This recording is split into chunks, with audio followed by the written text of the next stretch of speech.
After researching for Death Battle all this time, I've learned basically everything I could never want to know about all these characters. Sometimes I come across something Death Battle doesn't really need, but it's just too bizarre or wonderful to pass over. Like, did you know Batman is actually a time-traveling pirate who nearly destroyed all of space and time? I'm Jocelyn, coming to you from the desk of Death Battle. Intern! The hell are you doing in here? All you had to do was pack up the mics and pick up the script boomstick dropped all over the floor, not start your own show. Starting her own show.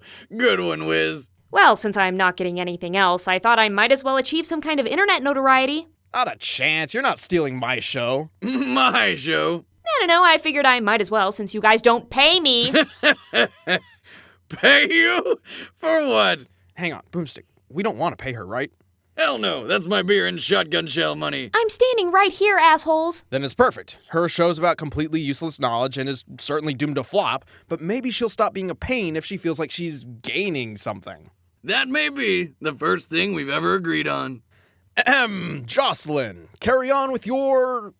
whatever this is. Gee, thanks, boss. You're very welcome. Oh, and I peed on the floor again. Okay then. In Grant Morrison's The Return of Bruce Wayne series, top-tier villain Darkseid uses his laser eyes to blast bats into a fleshless corpse.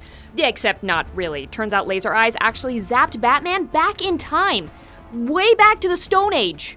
Batman's been through some weird adventures, but his time as a caveman called Man of Bats tops the list. Armed with only his utility belt, amnesia, and a giant bat carcass, holy crap, Stone Age bats must have been terrifying. Man of Bats fights savage cavemen by inventing fire and macing their prehistoric faces.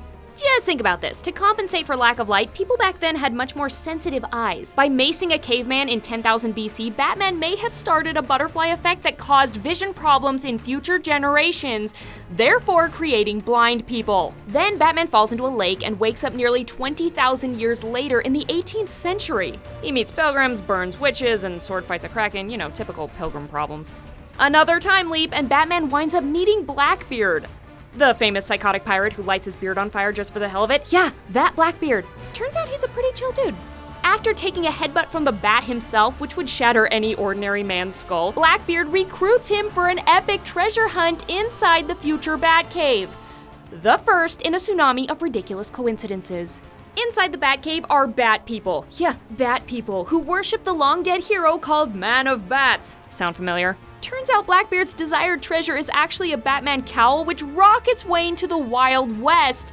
Because reasons. Our batty Lone Ranger takes the law into his own hands in a showdown of epic proportions, which prompts the bad guy to call on bounty hunter Jonah Hex. The crossover is strong with this one.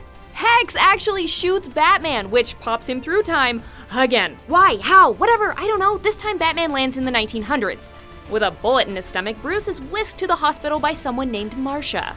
Marcia is distraught over the recent death of her best friend, a woman named Martha Wayne. Bruce must rock his best Sin City impression, rekindling his noir detective career to discover the truth of his own parents' murder.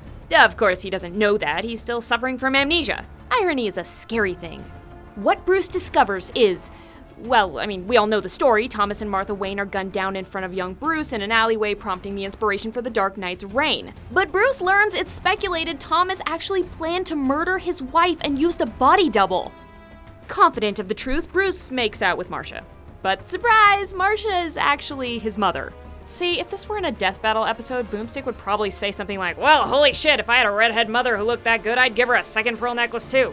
Gross, did I really just say that? Anyway, turns out Marcia, who is actually Martha, used a body double to kill her husband and needs Bruce to use as a human sacrifice to give herself everlasting life as a member of the Bat People. I could not make this shit up if I tried.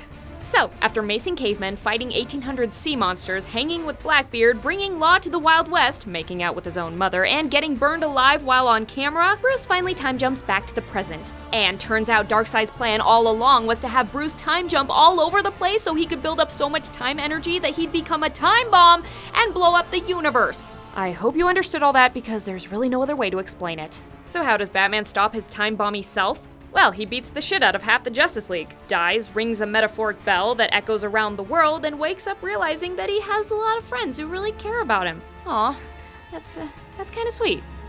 Whew! There we go. Good luck finding something crazier than time-traveling Batman. Oh wait, what's this? Oh, they left notes for Godzilla. King of the Monsters, 355 feet tall.